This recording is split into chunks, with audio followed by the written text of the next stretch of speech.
Welcome to our reflection on the daily readings for January 17th, 2024, the Memorial of St. Anthony, Abbot.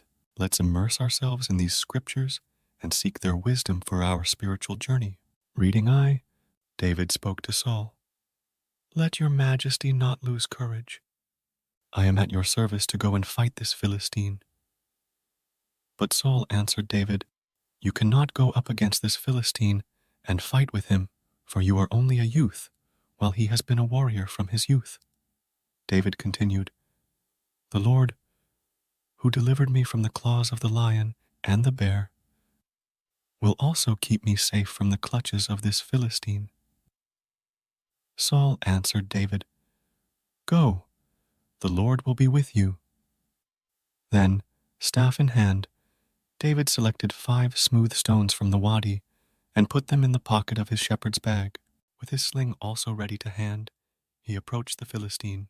With his shield-bearer marching before him, the Philistine also advanced closer and closer to David. When he had sized David up and seen that he was youthful and ruddy and handsome in appearance, the Philistine held David in contempt.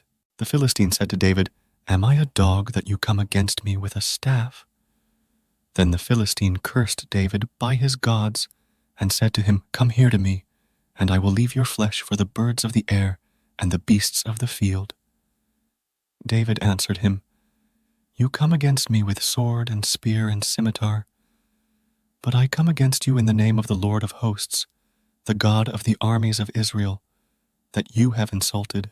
Today the Lord shall deliver you into my hand. I will strike you down and cut off your head. This very day I will leave your corpse and the corpses of the Philistine army for the birds of the air and the beasts of the field. Thus the whole land shall learn that Israel has a God. All this multitude, too, shall learn that it is not by sword or spear that the Lord saves. For the battle is the Lord's, and he shall deliver you into our hands." The Philistine then moved to meet David at close quarters, while David ran quickly toward the battle line in the direction of the Philistine. David put his hand into the bag and took out a stone, hurled it with the sling, and struck the Philistine on the forehead. The stone embedded itself in his brow, and he fell prostrate on the ground. Thus David overcame the Philistine with sling and stone. He struck the Philistine mortally and did it without a sword. Then David ran and stood over him. With the Philistine's own sword, which he drew from its sheath, he dispatched him and cut off his head. Reflection. This passage recounts the famous story of David and Goliath. It's a powerful reminder of the strength that comes from faith in God, even in the face of seemingly insurmountable challenges. Responsorial Psalm. Blessed be the Lord, my rock. Blessed be the Lord, my rock, who trains my hands for battle, my fingers for war, my refuge and my fortress, my stronghold, my deliverer, my shield, in whom I trust, who subdues my people under me. O God, I will sing a new song to you. With a 10-stringed lyre, I will chant your praise. You who give victory to kings and deliver David, your servant, from the evil sword. Reflection. The psalm praises God as a rock and deliverer, echoing the theme of divine protection and victory. It's an invitation to trust in God's strength and deliverance in our own battles. Alleluia. Jesus preached the gospel of the kingdom and cured every disease among the people. Reflection. This Alleluia verse highlights Jesus' ministry of preaching and healing. It's a call to embrace the transformative power of the gospel in our lives. Gospel. Jesus entered the synagogue. There was a man there who had a withered hand.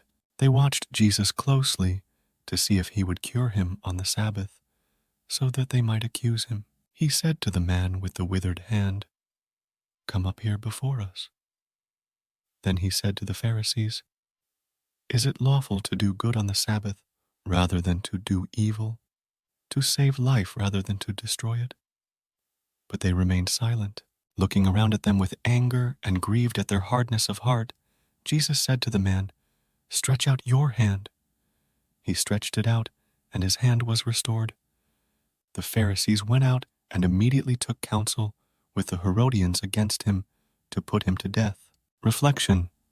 The gospel passage shows Jesus' compassion and willingness to heal, even in the face of criticism. It challenges us to prioritize love and compassion over legalistic interpretations of religious laws.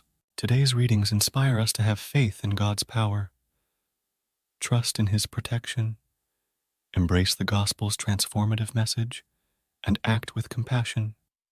May we find courage and strength in our faith, just as David did, and follow Jesus' example of love and healing. Amen. Follow me